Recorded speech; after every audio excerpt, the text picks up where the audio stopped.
Seja muito bem-vindo a mais uma aula de nosso curso História do Cristianismo aqui do canal, em que no vídeo de hoje nós iremos compreender a respeito da história do cânon do Novo Testamento. Então, quais foram os processos históricos, até nós chegarmos aos 27 livros que nós comumente temos nas Bíblias cristãs dos dias de hoje, mais especificamente aqui relacionados à Igreja Católica, Ortodoxa ou Protestante aqui no nosso Ocidente. Enquanto algumas igrejas, cabe salientar, que no Oriente utilizam apenas 22 livros, mas apenas algumas, e ainda algumas delas rejeitam o livro de Apocalipse, ficando então com 26 livros. Mas no vídeo de hoje nós vamos nos concentrar então quais foram esses processos históricos até se formarem o cânon dos 27 livros que nós temos no Novo Testamento. Então, o vídeo de hoje nós iremos primeiramente compreender a respeito do que vem a ser o Novo Testamento. Então, nós vamos examinar primeiro uma breve introdução a respeito do que ele contém. Num segundo momento, nós vamos estudar também, no vídeo de hoje, a respeito de quais foram os processos históricos, até a comunidade tomar consciência de que esses escritos deveriam ser considerados sagrados, e também até o momento em que a comunidade cristã primitiva passou a tomar consciência de que deveria elaborar um cânon, isto é, uma regra, que até mesmo essa palavra cânon vem de uma palavra semítica que é de vara de medir. Então, a partir de que momento que a comunidade cristã primitiva tomou consciência de que esses livros deveriam ser, no caso, a vara de medir para se estabelecer questões relacionadas à doutrina e aquilo que deveria ser também de guia para a comunidade cristã primitiva. E também, por fim, nós iremos compreender a respeito de quais foram os momentos históricos em que foi elaborado os 27 livros, então, que nós temos dentro do Novo Testamento. E por que algumas dessas igrejas, apesar de serem poucas delas, elas rejeitam alguns dos livros que nós temos no Novo Testamento, como o Apocalipse, e também alguns escritos relacionados àqueles apóstolos que normalmente é colocado naquele compêndio de epístolas católicas que nós também temos no Novo Testamento. Então vamos compreender um pouco a respeito de todos esses detalhes. Será um estudo um pouco mais denso, porque são vários pequenos detalhes que nós temos na história do cristianismo primitivo a serem examinados, mas é muito importante porque faz parte de um processo histórico dentro do cristianismo primitivo que é fundamental para nós compreendermos e darmos continuidade em si, sequencial, nas nossas próximas aulas aqui de nossa série História do Cristianismo. Então vamos inicialmente compreender apenas uma pequena e breve introdução a respeito do que vem a ser o Novo Testamento. O Novo Testamento ele é inicialmente, conforme nós observamos em várias listas e como eles estão organizados então nesse compêndio chamado Novo Testamento, nós encontramos ali inicialmente aqueles que são chamados evangelhos sinóticos, que são Mateus, Marcos e Lucas. Aqui é importante nós compreendermos então o período histórico em que esses escritos foram formados, em que eles foram realmente escritos. A grande maioria dos historiadores concorda que o evangelho sinótico, que é o mais antigo que nós temos ali nesse compêndio, ele é, na verdade, o evangelho de Marcos. Então aqui é curioso, porque se nós estivéssemos observando então o Novo Testamento na parte dos evangelhos e fosse organizar ele de forma cronológica, Marcos estaria antes de Mateus, muito provavelmente. Isto porque, a partir de uma crítica interna dentro do evangelho de Marcos, Mateus e Lucas, nós observamos que o escritor de Mateus e o escritor de Lucas, ele muito provavelmente, com uma grande certeza que nós temos, de que eles utilizaram como uma das principais fontes o evangelho de Marcos.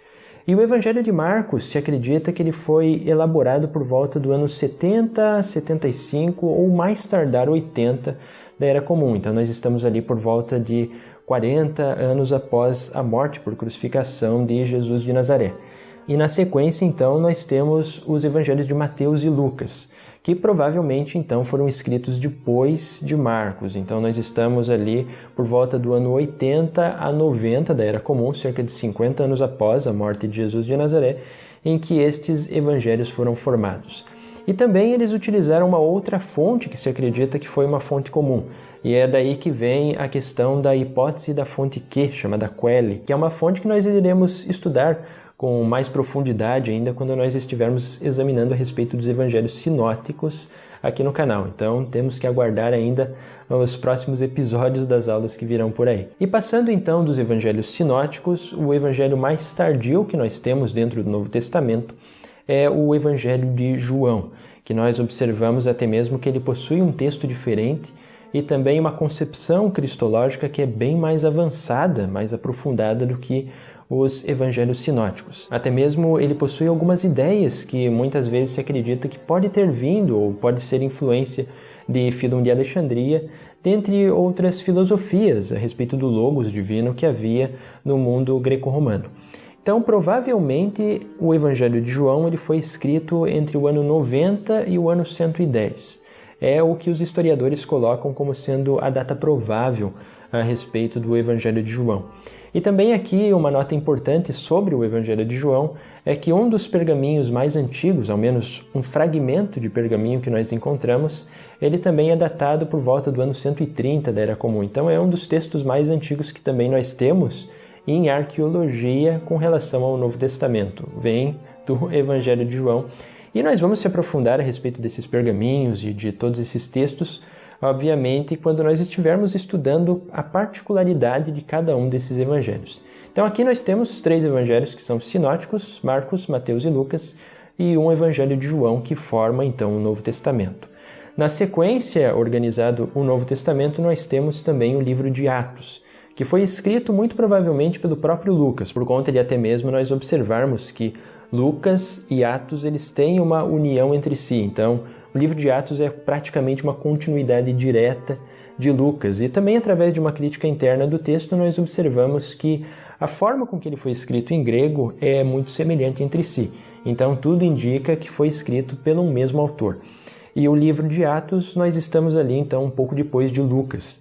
Então, como nós sabemos que Marcos foi escrito entre 70 e 75, Lucas provavelmente entre 80 e 90 e Atos logo depois, então Atos provavelmente foi escrito ali entre 80 e 90 também, não muito além disso. E logo na sequência, organizado no Novo Testamento, nós temos as cartas de Paulo, que são formadas por 13 cartas que são consideradas as cartas de Paulo. E futuramente também, quando nós formos examinar a respeito de Paulo, nós vamos compreender quais dessas cartas são consideradas autênticas, quais que são discutidas, a autenticidade, tudo isso nós vamos ver adiante. Mas tradicionalmente é considerado que Paulo escreveu essas 13 cartas que nós temos ali no Novo Testamento. Agora, algo que é muito curioso a respeito das cartas de Paulo é que, na verdade, elas é que são os primeiros escritos cronologicamente que nós deveríamos então ter no Novo Testamento. O primeiro escrito realmente do cristianismo primitivo que nós temos ali no Novo Testamento é uma carta de Paulo, que é a primeira carta aos Tessalonicenses. Ela foi escrita por volta do ano 50 da Era Comum. Então nós estamos ali apenas a cerca de 20 anos após a morte de Jesus de Nazaré por crucificação. Então algo muito interessante é que se nós organizássemos realmente, cronologicamente, o Novo Testamento, as cartas de Paulo viriam ainda antes dos evangelhos, porque elas foram escritas primeiramente. E a última carta de Paulo que se acredita, elas foram escritas ali por volta do ano 64 ao ano 67, em que se tem também essa discussão a respeito de datação.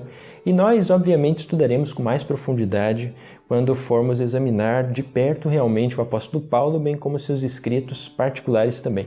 Então, aqui no canal pretendo um vídeo específico para cada uma das epístolas de Paulo, em que nós vamos nos aprofundar no texto dela e também vamos compreender o porquê que os historiadores chegam à conclusão dessas datações, tanto com relação aos evangelhos quanto às cartas de Paulo. Agora, uma outra carta que nós também temos no Novo Testamento é a carta aos Hebreus, que muitas vezes a tradição cristã atribuía ao apóstolo Paulo. Só que nós observamos que ela é uma carta que ela tem uma autoria anônima, não se diz quem escreveu ela. E também, através de uma crítica interna dentro do próprio texto, observando ele em grego, nós observamos que a forma de escrever esse texto é bem diferente das cartas que o apóstolo Paulo escreveu.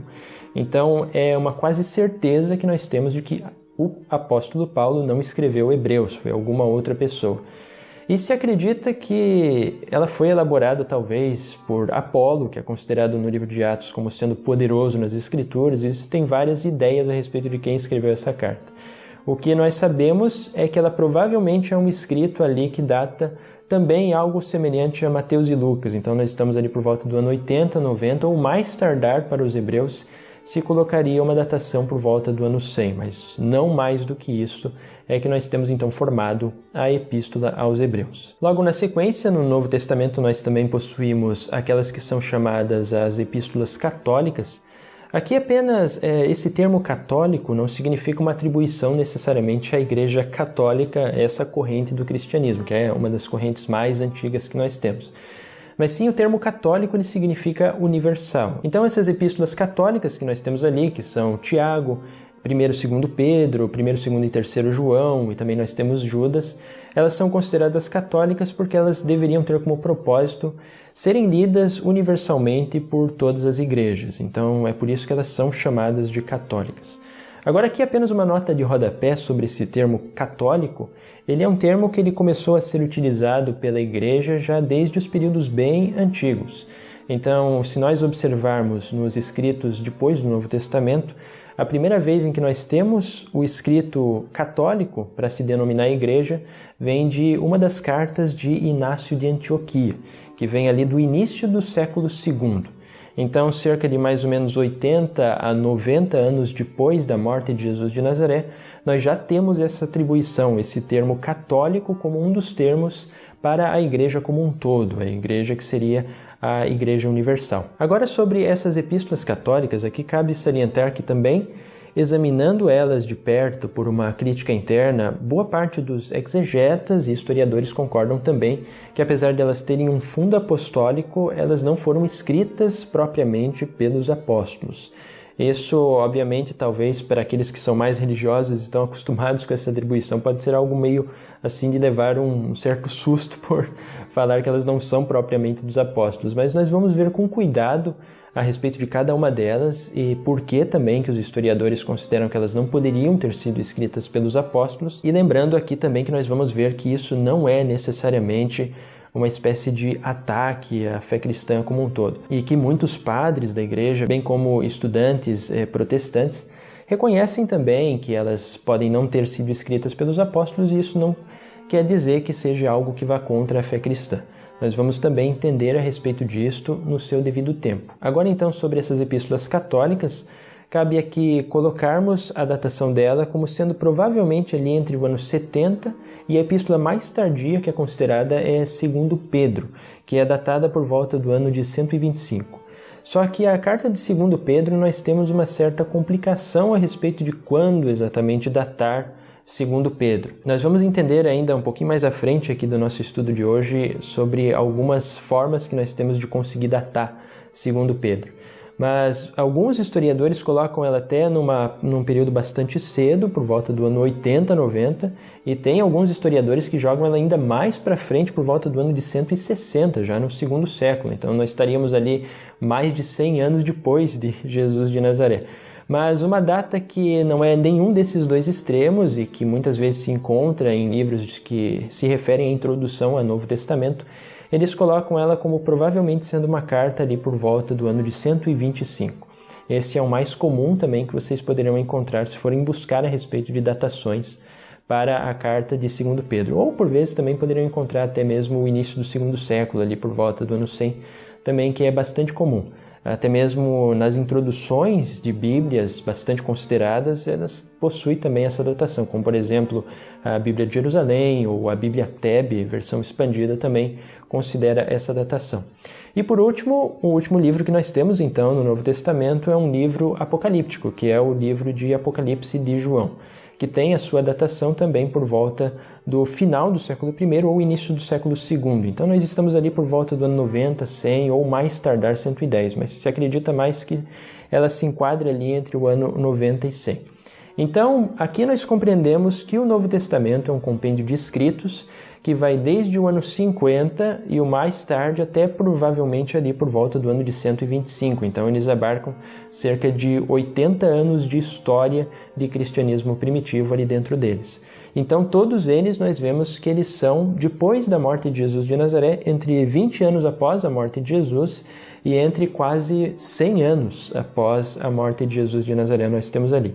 Então é basicamente isto que se forma o Novo Testamento. O próximo passo, então, para nós compreendermos a respeito de como se formou o cânon, é nós considerarmos a partir de que momento que esses escritos foram considerados escritos sagrados, ou ao menos que foram atribuídos uma certa autoridade a esses escritos de uma forma semelhante ao que era atribuído a autoridade aos escritos da Septuaginta, por exemplo, a Bíblia hebraica traduzida para o grego, que é chamada pelos cristãos, então, que foi chamada posteriormente de Antigo Testamento.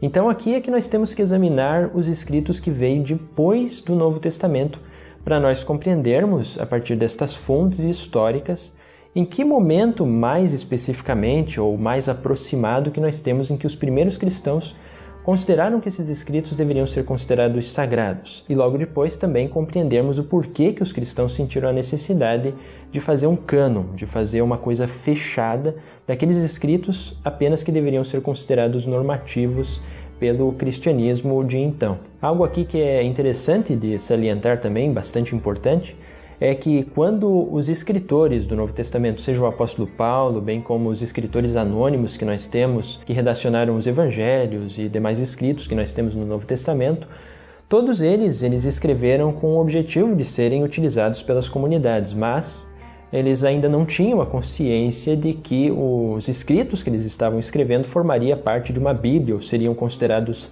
sagrados. Tanto é que cabe salientar aqui que o cristianismo primitivo ele considerava que a vinda de Jesus de Nazaré seria algo iminente. Isso é algo que nós vemos até mesmo dentro das epístolas de Paulo de Tarso, que nós temos algumas passagens que indicam que Paulo acreditava que o retorno de Jesus de Nazaré ainda se daria em sua vida. Então era algo bastante iminente que nós tínhamos ali.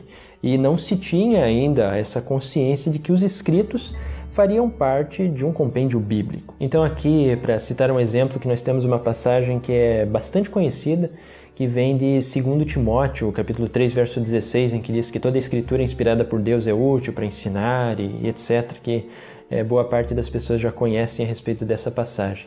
Mas quando se diz escritura no Novo Testamento, não está se referindo, de uma perspectiva histórica, aos escritos que nós temos no Novo Testamento. Esses ainda não eram considerados escritura no momento em que eles foram escritos. Escritura, quando se diz no Novo Testamento, está se referindo, na verdade, àquilo que seria o Antigo Testamento, a Bíblia hebraica ou Septuaginta. Esse é o que é considerado escritura. Nós só temos apenas uma única exceção do termo escritura no Novo Testamento, que nós vamos ver logo na sequência, que daí sim abarcaria as epístolas paulinas, mas somente uma exceção. Então aqui cabe salientar que toda vez que se lê esse termo escritura no Novo Testamento, na verdade se refere ao Antigo Testamento. Ainda não se tinha consciência de que os escritos do Novo Testamento eram escritura no momento em que eles foram redacionados. E como nós sabemos disso? A partir justamente desses escritores que vieram depois do Novo Testamento. Por exemplo, Clemente de Roma, Inácio de Antioquia, dentre muitos outros. Então, o primeiro que nós vamos examinar aqui é a respeito de Clemente de Roma, que é um escritor muito importante do cristianismo primitivo. Clemente de Roma ele é considerado, de acordo com a tradição católica e também a tradição ortodoxa, como sendo o terceiro bispo a partir de Pedro que estava em Roma. Então ele é o terceiro bispo de Roma. Agora aqui, sobre a tradição de ele ser considerado papa ou ser considerado uma continuidade do apóstolo Pedro, é algo que nós vamos ver também ainda num vídeo futuro, quando nós vamos estudar a respeito da história do papado e quais são as evidências históricas favoráveis ou desfavoráveis em considerar Pedro como sendo o primeiro bispo de Roma. Então, ali apenas, de acordo com a tradição, Clemente é considerado então como esse sendo o terceiro bispo da igreja que se encontrava em Roma. E ele escreve um documento que é muito importante, que é chamada de a primeira carta de Clemente aos Coríntios. Essa carta ela é muito interessante porque o que nós temos de dado histórico nela é um ensinamento de Clemente para os coríntios, em que ele faz citações do chamado Antigo Testamento, que ainda não era chamado Antigo Testamento, ele vai ser designado assim posteriormente, mas daqueles escritos que eram chamados sagrados, e ele também faz citações a respeito de alguns escritos que nós já temos no Novo Testamento. Aqui, Clemente de Roma, ele escreveu essa carta, a primeira Clemente, no caso, aos Coríntios, é a única carta autêntica que nós temos dele. Aqui, apenas como nota de rodapé, existe também uma carta chamada Segundo Clemente, mas que não se tem a autenticidade de ser realmente escrito por Clemente de Roma, Mas essa carta de 1 Clemente, ela tem a sua datação entre o ano 90 e o ano 100, então nós estamos ali por volta do final do primeiro século, em cerca de 70 anos após a morte de Jesus de Nazaré. E o interessante a respeito dessa carta de 1 Clemente é que quando ele faz citações do Antigo Testamento, ele considera ela como escritura. Mas já quando ele faz citações daquilo que ele tem em mãos, que são as cartas paulinas, parece também que ele faz citações a respeito de Hebreus e pode ser que ele tinha já um evangelho em suas mãos quando ele utilizou para escrever essa epístola Clemente. Ele, quando faz essas citações de textos do Novo Testamento, ele não considera como escritura. Então aí nós já vemos que no final do primeiro século, por um dos bispos que eram mais importantes da igreja naquele tempo, que era o bispo de Roma, que era a capital do império, ele ainda não considerava nem as epístolas de Paulo e também nem os evangelhos ou algum evangelho que ele tenha usado como sendo escritura, mas somente ele considerava escritura a parte do Antigo Testamento, isso é, a Septuaginta. Agora aqui, apenas também antes de nós darmos continuidade, só para entendermos a respeito de quando surgiu esse termo Antigo Testamento, ele surge apenas com Melito de Sardes, no final do século II. Então, nós estamos ali por volta do ano 170, quando os escritos da Bíblia hebraica, Septuaginta, em grego, eles foram chamados então de Antigo Testamento pelos cristãos. Antes eles eram chamados apenas de Escritura, ou leis, profetas e salmos, também era um termo que nós temos. Ou apenas também só leis e profetas, que nós vemos também dentro do Novo Testamento essa designação. Isso era que eram considerado escrituras, mas ainda no tempo de 1 Clemente não temos escrituras para uma designação do Novo Testamento. Agora sim, então, que nós compreendemos um pouco a respeito de 1 Clemente, nós voltamos à questão da segunda epístola de Pedro que nós temos no Novo Testamento. E nós começamos então a compreender o porquê que alguns historiadores colocam ela como o ano 120, 125, ou um ano que veio até mesmo depois de 1 Clemente. Isto porque se nós formos ler 2 Pedro, no capítulo 3, verso 16, ele faz uma comparação das epístolas paulinas com as demais escrituras. Então é a primeira vez que nós temos realmente uma comparação de algo que pertencerá ao Novo Testamento com uma autoridade semelhante às escrituras que nós temos no Antigo Testamento. Então isso é algo muito interessante. Então é a partir de cerca de 100 anos depois da morte de Jesus de Nazaré, então que nós temos essa designação desses escritos como fazendo parte de um Novo Testamento, inicialmente com as epístolas paulinas que nós vemos em 2 Pedro. Isso porque também as epístolas paulinas, elas provavelmente foram o primeiro compêndio que se espalhou por todas as igrejas, porque até mesmo o próprio Paulo, ao final de suas cartas, ele dizia que as suas epístolas deveriam ser lidas para outras igrejas em público como um ensinamento. Então, é por isso que elas receberam essa autoridade primeira, realmente, na história do cristianismo. A autoridade dos evangelhos, desses quatro, elas vieram apenas depois, mas ao final do século II, conforme nós vamos observar. Mas as epístolas de Paulo foram as que ganharam autoridade como escritura pela primeira vez. E isso é o que nós vemos ali em 2 Pedro, que veio depois de Clemente e também depois de Inácio de Antioquia, que também Inácio de Antioquia ainda não considera os escritos que farão parte do Novo Testamento como escritura. Isso também é um dado histórico também bastante interessante de nós compreendermos. Então, indo na sequência, para nós entendermos a respeito de quando que os evangelhos começaram a receber essa autoridade maior, nós temos então que compreender alguns dos escritores que vieram e escreveram entre o século I ao final ou início do século II em diante. E um desses primeiros escritos, que é bastante importante de nós termos em memória, é Pápias de Hierápolis. Pápias de Hierápolis, ele realmente é muito importante para nós entendermos quando que os escritos evangelhos do Novo Testamento ganharam uma normatividade, porque em um dos escritos de Pápias de Hierápolis, ele considera que, na verdade, algo que era muito mais importante do que ter um texto escrito era ter uma tradição que viesse oralmente a partir dos apóstolos. E era algo que ele considerava muito mais valioso do que qualquer texto escrito. Então vamos compreender aqui uma pequena leitura a respeito do que Pápias de Hierápolis nos diz a respeito disto. E não hesitarei em juntar minhas interpretações, também para vosso benefício, tudo que eu tenha em algum momento certificado com precisão e guardado em minha memória, conforme eu recebi dos presbíteros e registrei em ordem para fornecer confirmação suplementar à verdade por meu testemunho. Pois jamais tive prazer, como muitos, em ouvir os que dizem muitas coisas, mas aos que ensinam a verdade, nem os que registram preceitos estrangeiros, mas os que são dados pelo Senhor, para a nossa fé e que vêm da própria verdade. Mas quando encontrava alguém que tivesse sido seguidor dos presbíteros em qualquer lugar, fazia questão de inquirir quais eram as declarações dos presbíteros, o que foi dito por André, Pedro ou Filipe, o que foi dito por Tomé, Tiago, João, Mateus ou qualquer outro dos discípulos de Nosso Senhor, o que foi dito por Aristion e pelo presbítero João, discípulo do Senhor, pois não penso que eu me tenha beneficiado com os livros, tanto quanto me beneficiei com a voz viva dos que ainda vivem. Então aqui nós vemos algo muito interessante que Pápias de Hierápolis nos falou, em que ele não considera que as informações dos livros são tão importantes quanto as informações de uma tradição viva vinda diretamente dos apóstolos. E Pápias de Hierápolis ele escreveu ali por volta do século II, início do século II.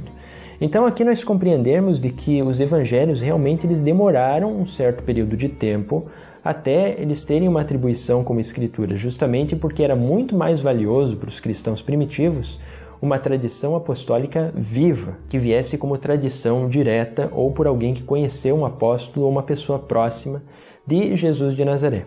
Mas é claro que aqui, sobre Pápias de Hierápolis, cabe salientar que ele não teve um contato realmente com os apóstolos, mas sim o que ele procurou ter era um contato com pessoas que tiveram contato com os apóstolos. Então ali nós estamos provavelmente por volta da terceira geração apostólica, mas isso é algo muito interessante, porque nós vemos que a tradição dentro da igreja primitiva, no período do segundo século, era algo muito importante. Então, o que definia realmente uma certa doutrina ainda não era a questão de escritos do Novo Testamento, mas algo que era muito mais valioso para os cristãos primitivos era a tradição que vinha dos apóstolos. E até mesmo é por isso que os primeiros cristãos davam tanta ênfase de que um bispo, no caso aquele que era o líder maior de igrejas em determinadas localidades, ele deveria, para ganhar proeminência, ser realmente alguém que viesse ou tivesse essa tradição diretamente dos apóstolos. Com isto é que ele conseguia a sua autoridade. Isso é algo muito interessante de nós observarmos. E aqui também cabe salientar algo que é importante com relação a registros históricos que nós temos. É que de acordo com todas as epístolas que nós temos que vieram após o Novo Testamento, nós não temos nenhum registro dos 4 evangelhos que nós temos então no Novo Testamento como servindo para uma autoridade antes do ano 140. Então ali um pouco antes da metade do segundo século.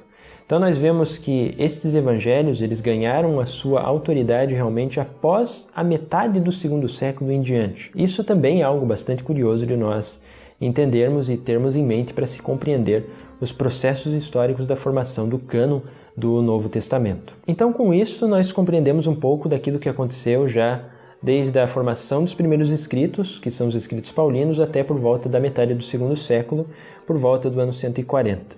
A partir de então, nós temos algumas questões históricas bem importantes para nós compreendermos a partir de que momento em que a igreja ela começou gradualmente a tomar consciência de que ela deveria ter uma unidade e também a partir de que momento em que a igreja tomou consciência de que deveria elaborar então um escrito, um compêndio de escritos que deveria ser normativo para a igreja. E o primeiro evento, que foi algo muito importante da igreja primitiva, foi algo relacionado a Marcião. Marcião ele é considerado como um dos primeiros grandes hereges na igreja primitiva. A ideia que Marcião teve, a partir do momento que ele começou a estudar na igreja de Roma, foi que, na verdade, deveria haver uma ruptura completa entre aquilo que se encontrava na religião judaica e aquilo que se encontrava na religião cristã. A ruptura que Marcião pretendia fazer no cristianismo era algo tão grande que ele considerava que o Deus judaico, o Deus que nós temos então no Antigo Testamento, que ainda não era chamado de Antigo Testamento, era somente chamado de Escrituras, ele deveria ser um Deus rejeitado. Marcião considerava que esse Deus era um Deus primitivo e ainda por cima era um Deus mau, que não se enquadrava em nada daquilo que Jesus de Nazaré, ou era o Deus de Jesus de Nazaré com os seus ensinamentos. Então Marcião via que o cristianismo ele não poderia funcionar junto com o judaísmo, então ele queria fazer uma ruptura total e completa. E foi Marcião, por volta do ano de 144, que elaborou uma primeira ideia a respeito de escritos canônicos. E ele utilizou então para o seu cânon, o cânon de Marcião, como sendo apenas um evangelho, que era o evangelho de Lucas, e 10 epístolas de Paulo. E ainda por cima, Marcião ele quis fazer umas certas edições, tanto no evangelho de Lucas quanto em algumas epístolas paulinas, para remover qualquer coisa que houvesse de judaísmo dentro dessas epístolas. Então isso é algo que foi absolutamente rejeitado por grande parte das igrejas e os bispos mais importantes. Mas aqui nós vemos que essa tentativa de Marcião fazer um cânon formado por volta de 11 livros que tinha o cânon dele, foi algo que começou a dar consciência para a igreja de uma forma geral, em que ela também deveria ter um cânon estabelecido para que não houvesse heresias de uma forma semelhante à heresia que aconteceu com Marcião. Além de outras heresias também que estavam começando a se surgir no segundo século, que na verdade não é muito correto nós considerarmos que seriam heresias, porque não havia ainda uma unidade da ortodoxia na igreja que fosse uma unidade com toda a igreja como um todo. A ortodoxia, ou aquilo que seria a igreja como nós conhecemos hoje, o cristianismo do qual nós estamos acostumados, era apenas um ramo ou um fio dos diversos cristianismos que nós tínhamos naquela época do segundo século. Existiam diversas interpretações cristãs diferentes, mas com Marcião e também com alguns outros que são chamados muitas vezes de cristãos gnósticos do segundo século, é que foi-se gradativamente então a igreja tomando essa consciência de que deveria então formar um cânon específico em que ali é que deveria se estar fechado aquilo que serviria como base para questões doutrinárias, dentre outras, dentro da igreja. Aqui cabe também uma nota de rodapé com relação a essa ruptura de cristianismo com o judaísmo que Marcião quis levar a um extremo completo dentro da teologia dele. Também os marcionitas, que foram seguidores de Marcião, eles duraram ainda por vários séculos à frente. Até o quarto século ainda se existia evidências de que pessoas que acreditavam nessa doutrina de Marcião ainda se encontravam ali. Mas a questão da ruptura entre a religião cristã e a religião judaica, ela se deu, na verdade, de uma forma gradativa, mas ainda mais acentuada após a queda do Segundo Templo, no ano 70. Por exemplo, nós observamos que a ruptura do cristianismo com o judaísmo ela foi bastante acentuada após esse momento porque a quantidade de não-judeus que faziam parte do cristianismo primitivo foi muito maior do que a quantidade de judeus. E também nós observamos ainda nas epístolas de Inácio de Antioquia, que Inácio de Antioquia é uma pessoa que nós vamos estudar com bastante profundidade quando nós estivermos estudando sobre o cristianismo do final do primeiro século e início do segundo, então ainda teremos muitas histórias a contar sobre Inácio de Antioquia, mas nós observamos a partir dele de que em muitas das cartas que ele escreveu ele falava de que era completamente inválido um cristão guardar sábado ou guardar qualquer um dos costumes que pertence ao judeu. Então Inácio de Antioquia também lhe orientou para que a igreja fosse tirando aquilo que tinha de judaico ainda no cristianismo primitivo de uma forma bastante acentuada ali com Inácio de Antioquia. E nós observamos até mesmo que o próprio Império Romano, já no final do primeiro século, considerava a religião cristã como distinta do judaísmo por conta de um imposto que os romanos fizeram aos judeus, chamado Iudaicus Fiscus, e isso não era atribuído aos cristãos. Nós estamos ali no final do primeiro século, então a religião cristã ela teve uma ruptura da religião judaica de uma forma bastante acentuada logo nos primeiros anos depois da morte de Jesus de Nazaré. Então nós podemos dizer até mesmo que formou-se uma religião distinta cerca de 30, 40 ou 50 anos depois da morte de Jesus de Nazaré. Mas o que Marcião queria era justamente uma ruptura ao extremo, em que deveria rejeitar tudo aquilo que tem na Septuaginta, que formaria então aquilo que os cristãos chamam de Antigo Testamento, em que se deveria ter apenas como livro sagrado Lucas e algumas das cartas de Paulo, e ainda editadas pelo próprio Marcião como autoridade. E também sobre Marcião é interessante porque nós observamos que, além da igreja tomar essa consciência de que deveria então ter um cânon, ela também começou a ter uma consciência de que ela deveria ter uma unidade para responder a questões do que deveria ser considerado heresia ou uma não heresia. E nós vemos aí que a autoridade que geralmente era buscada era a autoridade que vinha da igreja que se encontrava na capital do Império Romano, que era a Igreja de Roma. Então é aqui que nós vemos também os inícios do papado como sendo o representante maior da igreja. justamente porque era necessário ter uma autoridade central que demandasse questões, muitas vezes, de disputas religiosas ou questões relacionadas ao que deveria ser considerado como o correto ou o não correto, aquilo que era apostólico ou não, aquilo que era heresia ou não dentro da igreja. Que é um dado histórico bastante importante que nós vamos também se aprofundar com mais detalhes quando formos estudar a respeito da história do papado. Após Marcião, então, nós temos também um outro escritor da igreja primitiva que é muito importante para nós compreendermos sobre como se formou o cânon, que é a questão de Justino Mártir. Justino Mártir, ele nos fala num dos seus escritos, que foi elaborado por volta do ano de 150, então depois de Marcião e na metade do século II em diante, em que ele nos fala que na igreja de Roma já se tinha o costume de ler 4 evangelhos aos domingos, juntamente com as escrituras que fazem parte então da Septuaginta, a Bíblia escrita em grego. Mas nós vemos com o Justino Mártir, em muitas das suas obras, em que ele faz algumas citações, por exemplo, com relação ao batismo de Jesus de Nazaré por João Batista, em que ele dá alguns relatos que são um tanto diferentes daquilo que nós temos nos 4 evangelhos, como, por exemplo, ele fala a respeito de fogo que veio no Rio Jordão no batismo de Jesus de Nazaré. E isso é um dado em que nós não temos nem nos sinóticos e nem no Evangelho de João. Então pode ser que Justino Mártir se utilizou ainda de algum outro evangelho, alguma outra fonte para escrever algumas de suas obras.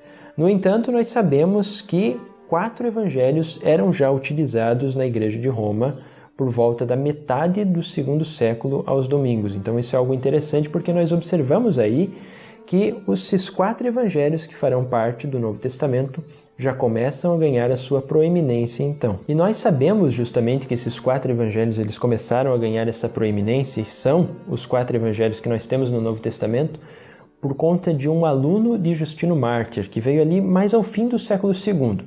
Então nós estamos ali por volta do ano de 170, que foi um aluno chamado Tacião. Ele elaborou uma obra bem curiosa e que foi utilizada durante alguns séculos por muitas igrejas no Oriente, que é uma obra chamada Diatessaron.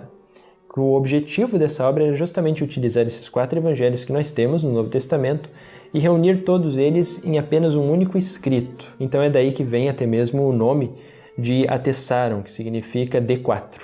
Então, que foi utilizado por muitas igrejas. Então é algo bem curioso, mas que gradativamente somente algumas igrejas utilizavam e a maioria das igrejas que formavam então essa proto-ortodoxia, que daria origem à Igreja Católica e à Igreja Ortodoxa, elas continuavam ainda usando os 4 evangelhos e não adotaram o Diatessaron.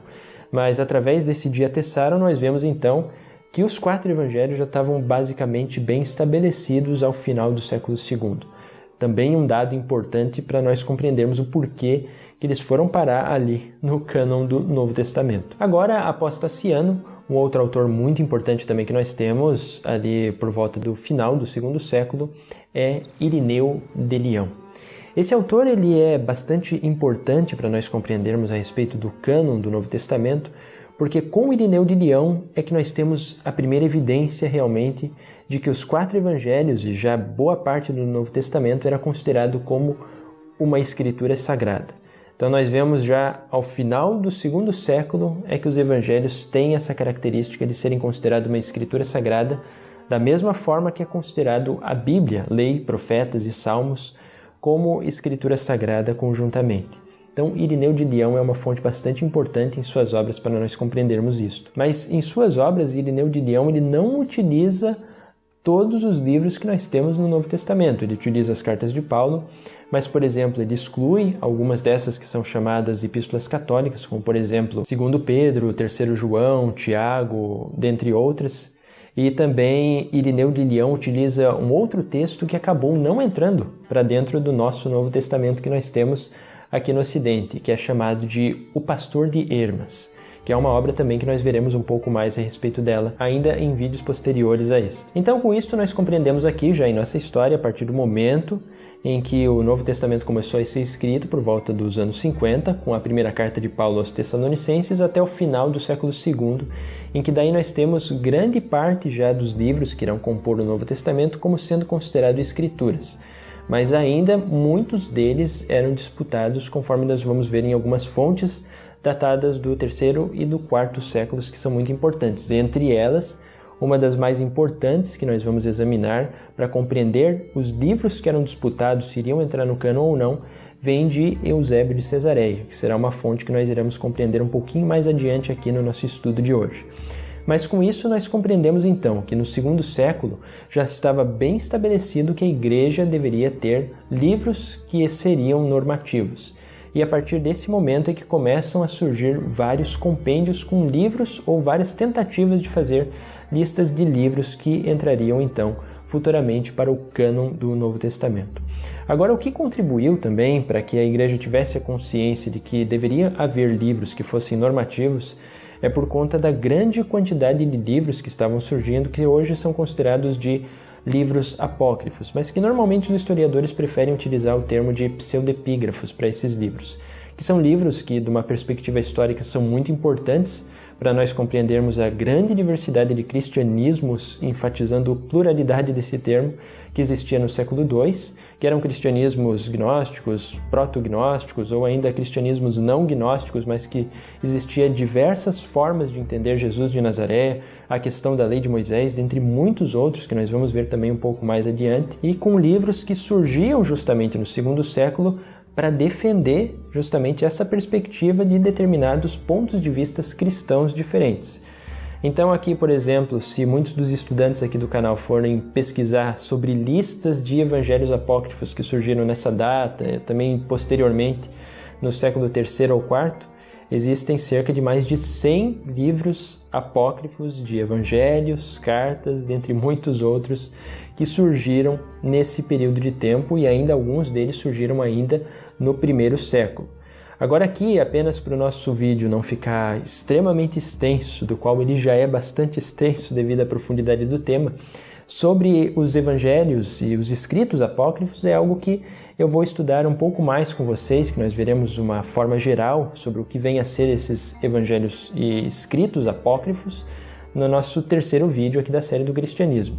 Então nós vamos estudar ele um pouquinho mais à frente. Lembrando apenas que sobre os livros apócrifos do Novo Testamento, eu já preparei até mesmo o roteiro e as pesquisas junto com o nosso estudo de hoje, então não irá demorar muito para esse vídeo aparecer aqui no canal para vocês acompanharem também. Só não estará incluído no vídeo de hoje por conta de que é um tema que tornará o vídeo extremamente extenso, então tem que haver essa pequena divisão entre duas particularidades de exame histórico que nós vamos fazer. Agora então, na sequência, nós devemos compreender e examinar as fontes históricas que são datadas do terceiro e quarto século, que são então as primeiras tentativas que nós temos no cristianismo, que estava então se formando e ficando cada vez maior a partir de então, para se elaborar um cânon fixo das Escrituras. E um dos primeiros registros históricos bastante importantes que nós temos sobre questão de cânon é o chamado Cânon de Muratori. Esse cânon de Muratori ele foi descoberto por volta do século XVIII. E quando ele foi descoberto, a maioria dos historiadores e pesquisadores da época eles consideravam que ele provavelmente datava ali do final do século II. Mas existe uma certa dúvida atualmente se ele realmente é uma fonte histórica que data do século II ou se data de um período posterior, então adentrando já para o século IV. Existe essa questão de dúvida. Mas muitos ainda mantêm firme a posição de atribuir ele ao final do século II ou até mesmo o início do século III por conta de alguma lista de cânon que ele traz, que foi uma lista que ela era provavelmente bastante comum nesse período de tempo. Então aqui eu trouxe uma pequena lista sobre os livros que fazem parte do Novo Testamento segundo o cânon de Muratori, que pode ser que date do final do século II ou talvez início do século III, mas também existe essa possibilidade de ser do século IV. Mas então o que nós temos ali, além do Apocalipse de João fazendo parte do Novo Testamento, é também o Apocalipse de Pedro, que seria um livro que faria parte do Novo Testamento. Além disso, também ele traz a Sabedoria de Salomão como fazendo parte do Novo Testamento, que hoje esse livro, Sabedoria de Salomão, ele faz parte das Bíblias católicas, mas ele se encontra no Antigo Testamento. E também o cânon de Muratori ele exclui alguns livros do Novo Testamento, como por exemplo, ele exclui o livro aos Hebreus, ele exclui também 2º ou 3º João, nós não sabemos exatamente qual desses que ele exclui, porque ele só fala João, não especifica exatamente qual é. Também ele exclui a Epístola de Tiago e exclui 1º e 2º Pedro, E também exclui algo que se encontrava em alguns cânones, que era o Pastor de Hermas, que isso fez parte de alguns cânones e é um livro que ele também não contém ali. Então nós vemos que é um processo de cânon bem diferente do que nós temos no nosso Novo Testamento dos dias de hoje, por conta desses livros que ele exclui, que para nós é bastante comum, e alguns livros a mais que ele inclui, como por exemplo o Apocalipse de Pedro e Sabedoria de Salomão no Novo Testamento. E também do final do século II é que nós temos uma outra edição da Bíblia que é bem interessante, que eu mencionei um pouco para vocês no início da nossa aula de hoje, que é uma versão da Bíblia que ela fez parte de algumas igrejas orientais, que é uma Bíblia chamada Peshitta, e por isso que algumas das igrejas mantêm somente 22 livros no Novo Testamento, conforme eu anteriormente aqui mencionei a vocês. Essa tradução da Bíblia para o siríaco, que é a Peshitta, ela exclui alguns dos livros que se encontram no Novo Testamento, então mantém apenas 22. Os livros que ela exclui são 2 Pedro, 2 João, 3 João, Judas e o livro do Apocalipse também. Então é por isso que ela mantém apenas 22 livros. Só que aqui cabe salientar que mais recentemente essa Bíblia Peshitta, em muitas igrejas no Oriente, ela recebeu também os livros que formam agora o compêndio de 27 livros igual nós temos no Novo Testamento. Mas algumas igrejas ainda sírias mais tradicionais, elas ainda mantêm a Peshitta somente com os 22 livros do Novo Testamento. E nós temos também ainda muitas igrejas sírias, igrejas no Oriente de uma forma geral, que excluem o livro de Apocalipse. Então eles não têm, eles mantêm apenas 26 livros no Novo Testamento. Algo também que é curioso de nós imaginarmos aqui. Mas essas fontes também elas já nos ajudam a entender de que boa parte do Novo Testamento e daquilo que seria considerado canônico já estava praticamente a meio caminho andado, digamos assim. Porque nós temos ali então que grande parte dos escritores já estavam aceitando. Tinha algumas dúvidas com relação a Hebreus, justamente as epístolas chamadas católicas, como 1º e 2 Pedro, algumas epístolas relacionadas a João também se tinha essa dúvida, Judas, Tiago, mas boa parte do Novo Testamento, basicamente os 4 evangelhos, as epístolas de Paulo também, e por vezes o Apocalipse de João, ele já era bastante aceito de uma forma bastante geral por volta do século III.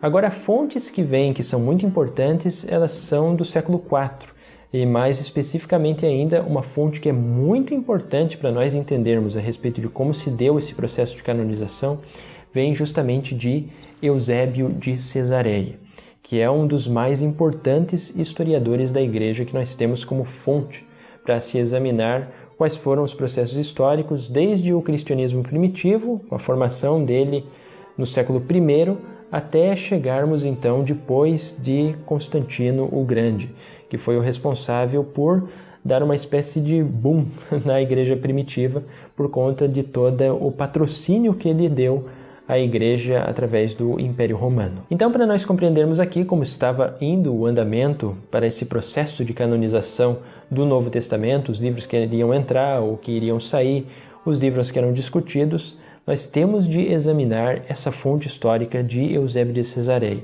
mais especificamente em sua obra História Eclesiástica, no livro 3 e capítulo 25.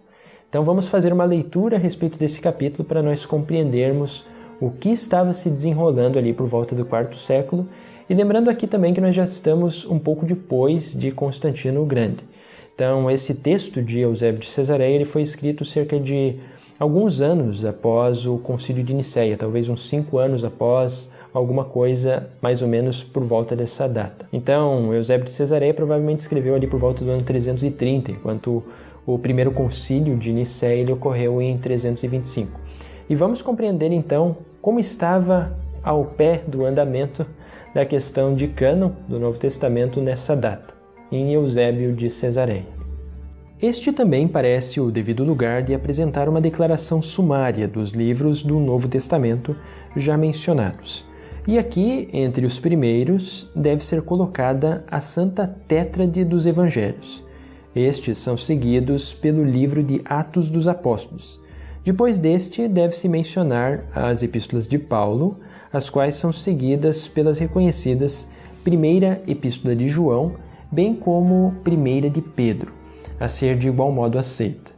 Após estes, devem ser colocados, caso convenha, o Apocalipse de João, a respeito do qual apresentaremos as diferentes opiniões no devido tempo. Esses, portanto, são reconhecidos como genuínos. Nesse pequeno trecho, então, de Eusébio de Cesareia, nós já observamos que muitos dos livros que nós temos no Novo Testamento já eram considerados como genuínos, mas nós vemos ali que Eusébio de Cesareia ainda não mencionou como genuínos aqueles que são justamente essas epístolas católicas que eram muitas vezes discutidas, como por exemplo Judas, Tiago, dentre outros. Então, para nós compreendermos a respeito do que estava sendo discutido, se deveria ser entrado ou não para dentro do cânon, o que era por vezes aceito em algumas igrejas e rejeitado por outras, é a informação que também Eusébio de Cesareia nos traz logo adiante, que cabe nós fazermos a leitura aqui. Entre os livros questionados, ainda que sejam bem conhecidos e aprovados por muitos, são reputados aqueles chamado Epístola de Tiago e de Judas, também a segunda Epístola de Pedro e os chamados a segunda e terceira João, quer sejam do evangelista, quer de outro de mesmo nome. Com isto nós compreendemos também aquilo que até mesmo os historiadores modernos consideram, que nós temos grande dificuldade em atribuir realmente essas epístolas católicas, seja 1º e 2º Pedro, ou 1º, 2º e 3º João ao próprio apóstolo, como nós já observamos até mesmo que era uma dificuldade que os próprios cristãos tinham e por isso que muitos deles rejeitavam, como por exemplo nós vemos aqui que é mencionado por Eusébio de Cesareia. E na lista de Eusébio de Cesareia, ele também acrescenta ainda alguns outros livros que são importantes de nós compreendermos. Então vamos dar mais uma lida na continuidade do texto, no capítulo 25, livro 3, de Eusébio de Cesareia. Entre os espúrios devem ser alistados ambos os livros chamados Atos de Paulo e aquele chamado Pastor e Apocalipse de Pedro. Além desses, os livros chamados a Epístola de Barnabé e as chamadas Instituições dos Apóstolos.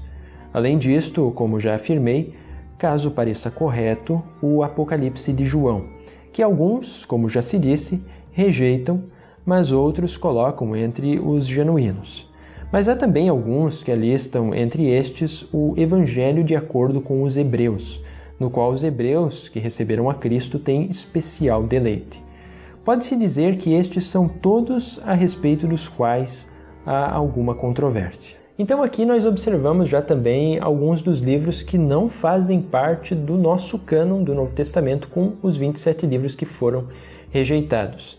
E sobre esses livros, que hoje eles são chamados de apócrifos do Novo Testamento, é algo que nós vamos estudar então na nossa aula posterior, justamente para não nos delongarmos e irmos para outros assuntos aqui a respeito do cânon, porque é um assunto que realmente ele tem uma extensão um pouco maior. Mas além desses também, ainda em continuidade na obra de Eusébio de Cesareia, ainda nesse mesmo livro e nesse mesmo capítulo, livro 3 e capítulo 25, ele ainda lista mais alguns livros que deveriam ser rejeitados por completo, como sendo livros até mesmo ímpios e heréticos, que não deveriam ser nem lidos pelas pessoas da comunidade. Então, cabe aqui nós examinarmos essa parte final justamente desse capítulo de Eusébio de Cesareia para nós compreendermos ainda mais alguns apócrifos dos quais deveriam ser completamente rejeitados pelos primeiros cristãos.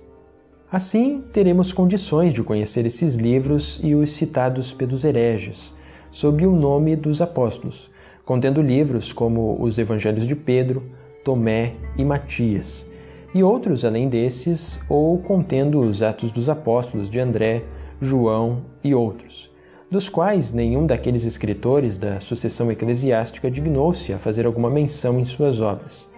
E, de fato, o caráter e o estilo em si é muito diferente do dos apóstolos, e os sentimentos e o propósito dessas coisas que são neles apresentadas, desviando-se ao máximo da ortodoxia sadia, provam, evidentemente, serem ficções de homens heréticos, de modo que não devem ser alistados entre os livros espúrios, mas completamente rejeitados, como totalmente absurdos e ímpios.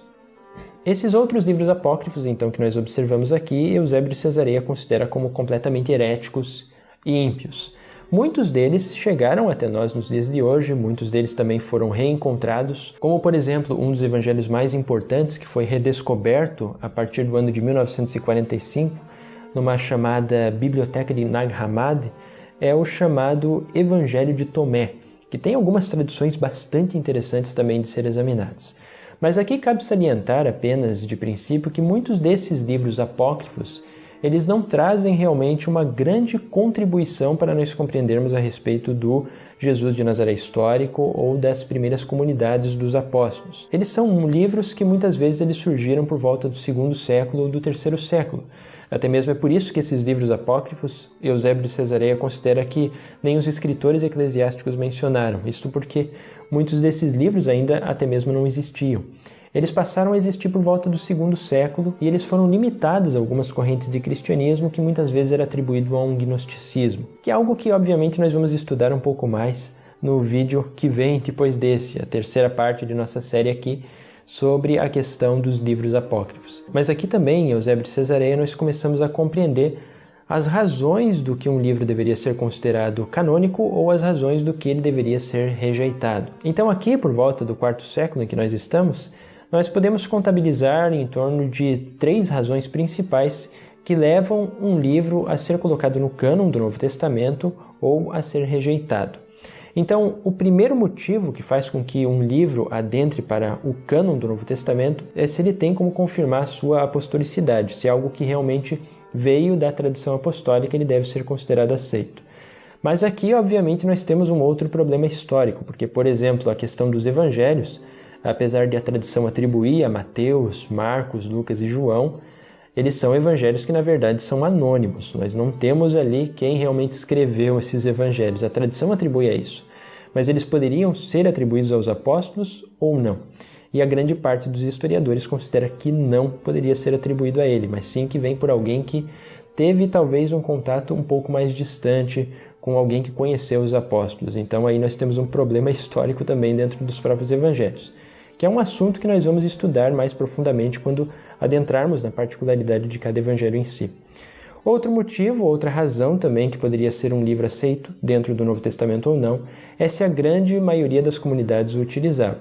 Como, por exemplo, a questão dos evangelhos apócrifos, muitos deles foram rejeitados, porque boa parte da comunidade que fazia parte desse proto-ortodoxismo, ou um proto-catolicismo, apenas aqui uma nota de rodapé que esse termo proto-ortodoxia é um termo que geralmente o historiador Bart Ehrman costuma utilizar em suas obras.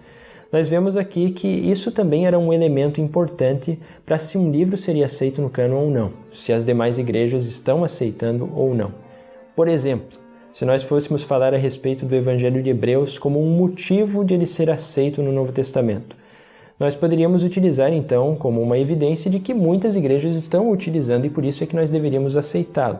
E se as igrejas não estão utilizando, deveria ser rejeitado. Esse é um dos motivos que nós temos. E um terceiro elemento também bastante importante é a questão da doutrina, que talvez seja até mesmo um dos principais elementos que nós temos.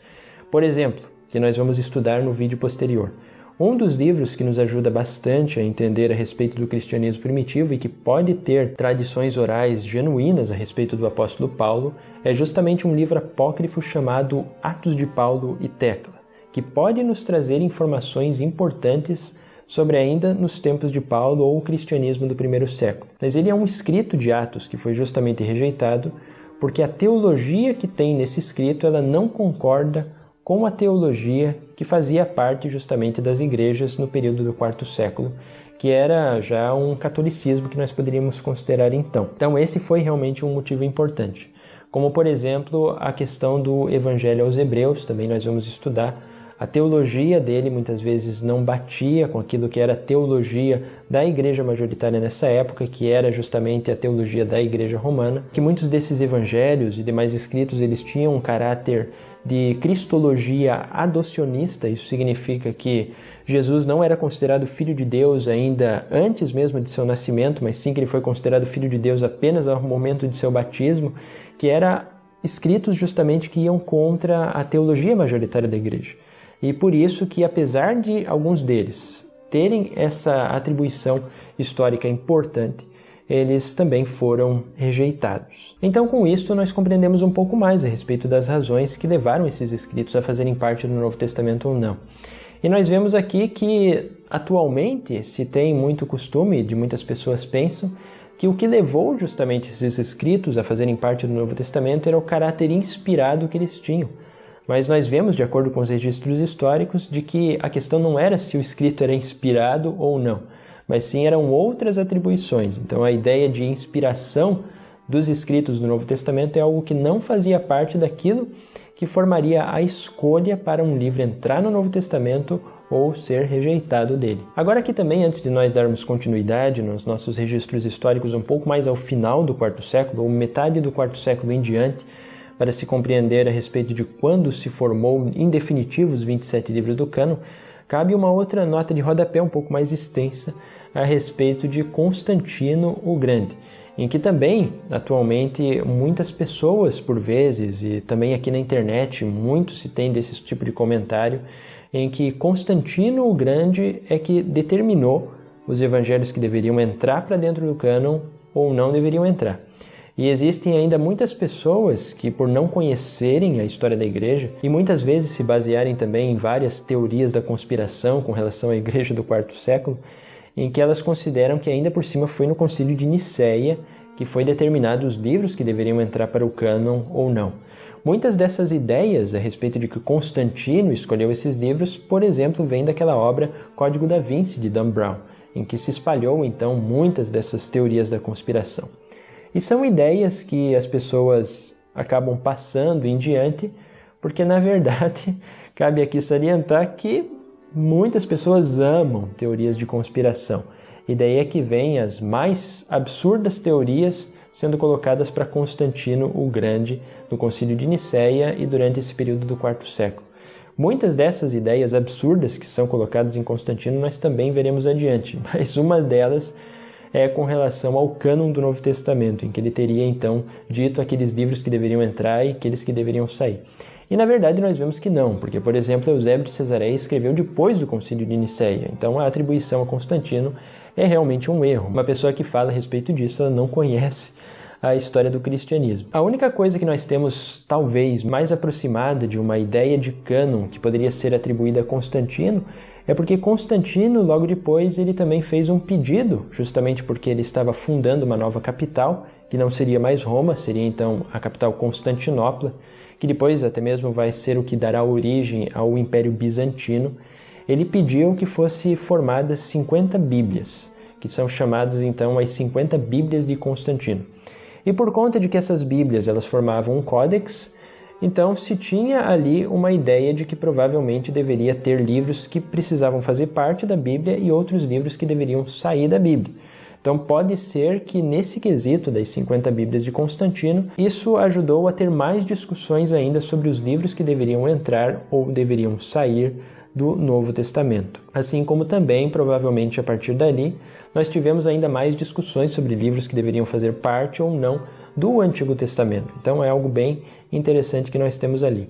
Agora, sobre as 50 Bíblias de Constantino, nós também não temos registros históricos suficientes para saber se elas eram padronizadas ou não. Por exemplo, um dos códex dessa época que chegou até nós, que são dois códex, na verdade, muito importantes, que são chamados o Codex Vaticanus e o Codex Sinaíticus. O Sinaítico sendo o mais antigo deles, que data ali por volta do ano 330 a 360. Então muitos historiadores até mesmo especularam se o Codex Sinaíticus ou o Codex Vaticanus faria parte dessas 50 Bíblias de Constantino. Só que um dos problemas que nós temos justamente é porque os Sinaíticos e o Vaticanus eles são dois códexes bem distintos entre um e o outro. Nós temos diferenças textuais, isso é, nós temos variantes realmente textuais dentro desses códexes. Alguns omitem algumas coisas que estão escritas no Novo Testamento, outros ampliam o que nós estamos nela. Até mesmo se vocês fizerem uma pesquisa na internet, existem alguns artigos que falam justamente a respeito das diferenças que existem entre o texto do Codex Sinaíticus e do Codex Vaticanus. E além dessas diferenças no texto, nós temos até mesmo uma diferença de grafia, em que o Codex Sinaíticus ele traz até 4 colunas de textos em cada folha, enquanto o Vaticanus traz apenas 3 colunas em cada folha. Então eles não são nem um pouco padronizados, então nós não podemos dizer realmente se eles fazem parte das 50 Bíblias de Constantino, ou se as 50 Bíblias de Constantino, se um deles faz parte, elas tinham alguma padronização ou não. Então nós realmente não sabemos dizer a respeito disso. Agora aqui o que cabe salientar é que o Concílio de Nicéia não teve nada a ver com o cânon do Novo Testamento. Se vocês ouviram essa é uma história errada que circula pela internet por pessoas que infelizmente não conhecem devidamente a história do cristianismo e atribuem os mais absurdos possíveis a Constantino. Coisas que, na verdade, de uma perspectiva histórica, nós não temos fontes o suficientes para afirmar que ele fez ou não determinado aspecto no cristianismo. Com isto, então, nós estamos quase chegando à delimitação dos 27 livros que farão parte do Novo Testamento. E um outro autor, um pouquinho mais para lá da metade do quarto século, que é muito importante para nós compreendermos, é justamente Atanásio. Esse é o mesmo Atanásio que fez aquela disputa com Ário, justamente, que foi um dos temas principais do Concílio de Nicéia a respeito de Jesus de Nazaré. Se ele deveria ser considerado parte da Trindade, ou distinto de Deus ou não. Essas questões sobre Ário e Atanásio, que são questões relacionadas à doutrina da Trindade, nós também vamos estudar com bastante profundidade quando formos examinar a história do cristianismo no período do quarto século.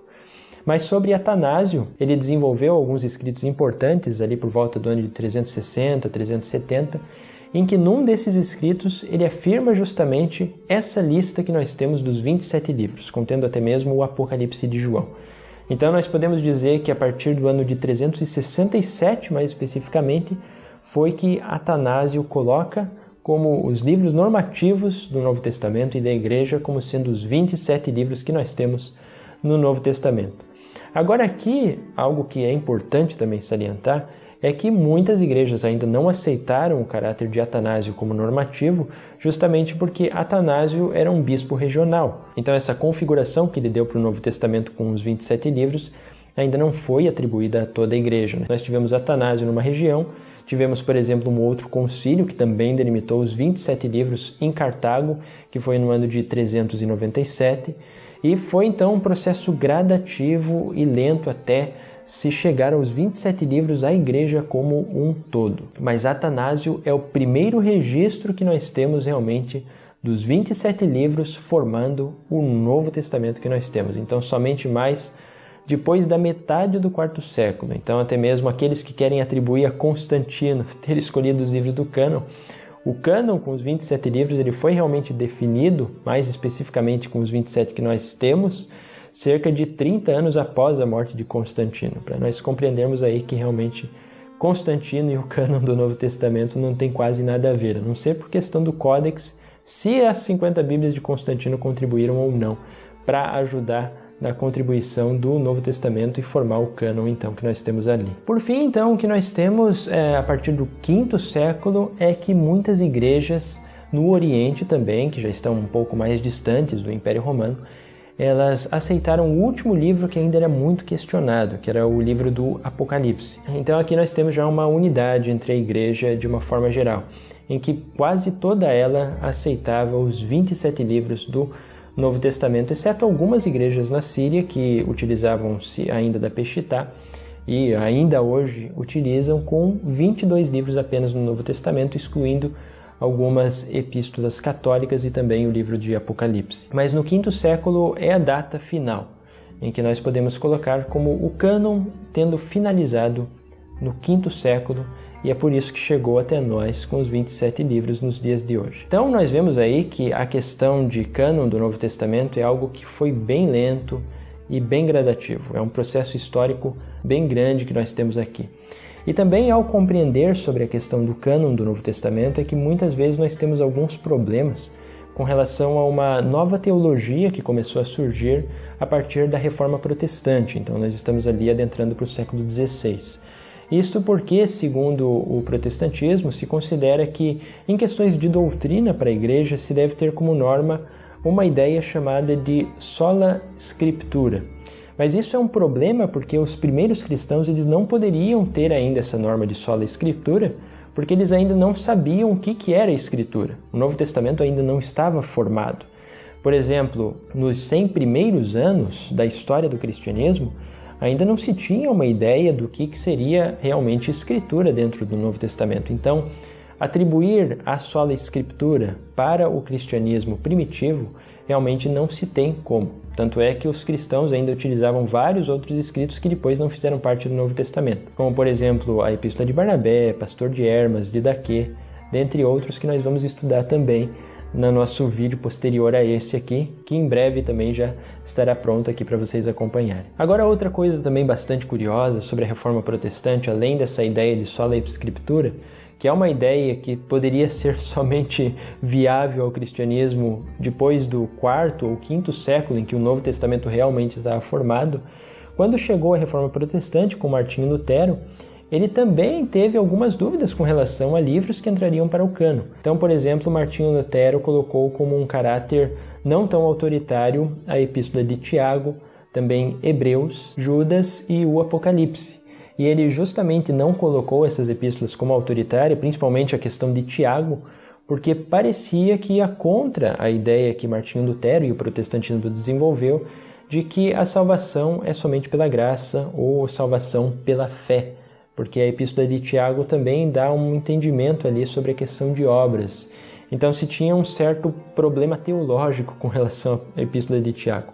Então nós vemos aqui que, na verdade, um dos principais quesitos que fizeram com que livros fizessem parte do Novo Testamento era justamente a definição de doutrinas. Isso aconteceu também durante o período da Reforma Protestante com Martinho Lutero. E posteriormente à Reforma Protestante, nós tivemos um concílio final dentro da Igreja Católica, que é chamado de o Concílio de Trento, que foi elaborado pela Igreja no ano de 1546, então nós já estamos ali no século XVI, em que ele definiu dogmaticamente os 27 livros do Novo Testamento como os únicos que devem ser utilizados como norma para a Igreja.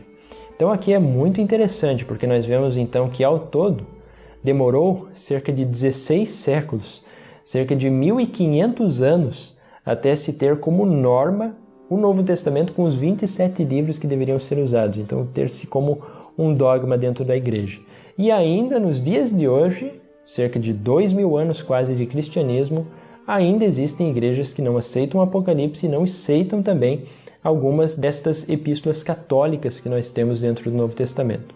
Com isso nós compreendemos então que o cânon do Novo Testamento ele nunca, na verdade, foi uniforme para todas as igrejas no mundo inteiro. Isso é uma coisa que nunca aconteceu em nenhum momento da história do cristianismo, como ainda não acontece. E compreendendo também sobre o cânon, nós podemos compreender mais algumas coisas muito importantes sobre a história do cristianismo. Então, no próximo vídeo, que será uma continuidade também desse nosso vídeo a respeito do cânon, nós vamos estudar sobre os livros apócrifos, que será o tema do nosso terceiro vídeo aqui da série sobre o cristianismo. Agradeço muito a todos vocês que acompanharam esse vídeo um pouco mais extenso até aqui, que foi um estudo um pouco maior, mas muito importante para se compreender a história do cristianismo, e também agradecendo aqui a todos aqueles que são os estudantes apoiadores aqui do canal, que gradativamente estão ajudando para que os vídeos saiam com mais frequência e para que eu possa conseguir desenvolver mais pesquisas e num tempo mais devido, para trazer vídeos com cada vez mais frequência aqui para vocês no canal. Além do que eu espero futuramente também fazer os investimentos necessários para tornar o canal aqui cada vez com uma educação melhor e de mais qualidade para todos vocês aí inscritos do canal que acompanham os vídeos aqui. Com isso eu vou ficando por aqui e nos vemos logo em breve no nosso terceiro vídeo sobre a história do cristianismo, em que trataremos sobre a temática dos apócrifos do Novo Testamento. Com isto eu vou ficando por aqui e até a próxima.